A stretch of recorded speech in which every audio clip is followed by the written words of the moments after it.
ప్రశాంతమైన గోకులంలో జీవితం ప్రకృతి యొక్క సున్నితమైన లయతో సాగిపోతోంది.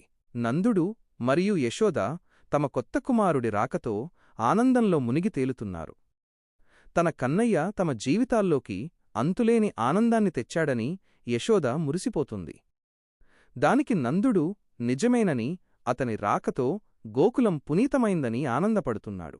కాని వారికి ఆ పసివాడి కోసం ఎదురుచూస్తున్న దైవిక విధి గురించిగాని, అతను తప్పించుకున్న పెనుప్రమాదం గురించిగాని ఏమాత్రం తెలియదు. మరోవైపు మధురలో కంసుడు తన సింహాసనంపై కలవరంగా కూర్చుని ఉన్నాడు. అంతలో ఒక సైనికుడు భయంతో పరుగెత్తుకుంటూ వచ్చి, ప్రభూ, ఘోరం జరిగింది. 8వ సంతానం ఆడపిల్లగా పుట్టి గాలిలో అదృశ్యమైంది. మిమ్మల్ని సంహరించేవాడు ఇప్పటికే పుట్టి వేరేచోట పెరుగుతున్నాడని ప్రకటించింది అని కంసుడికి విన్నవించాడు. ఆ మాటలు వినగానే కంసుడు ఉగ్రుడైపోయాడు. ఏమిటి, వేరేచోట పెరుగుతున్నాడా? నన్ను ఎగతాళి చేయడానికి విధికి ఎంత ధైర్యం అని గర్జిస్తూ తన రాజ్యంలో పుట్టిన ప్రతి నవజాత శిశువును వెతకమని, ఒక్క బాలుడిని కూడా బ్రతికించవద్దని ఆజ్ఞాపించాడు.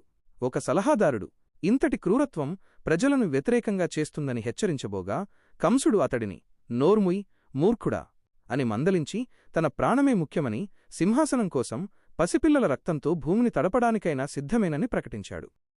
ఆ రాత్రి గోకులంలో యశోద పసికృష్ణుణ్ణి లాలిపాట పాడుతూ నిద్రపుచ్చుతోంది. అకస్మాత్తుగా బయట ఏదో శబ్దం వినిపించడంతో ఆమె గుండెకీడు శంకించింది. నందుడు తలుపు నుండి బయటకు తొంగిచూసి, సైనికులు ఇక్కడ గోకులంలోనా అని భయంతో వణికిపోయాడు. కంసుడి క్రూరపాలన ప్రశాంతమైన గోకులానికి పాకింది.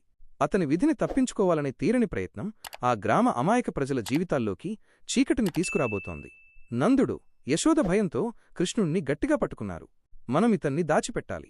వాళ్లు మన కొడుకుని తీసుకుపోవడానికి వీల్లేదు అని నందుడు ఆవేశంగా అన్నాడు.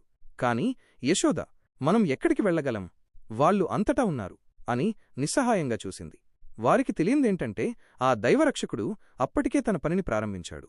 ప్రాణాంతకమైన ప్రమాదం ఎదురైనప్పటికీ శ్రీకృష్ణుడి భూమిపై మొదటి మహత్యాలు జరగబోతున్నాయి.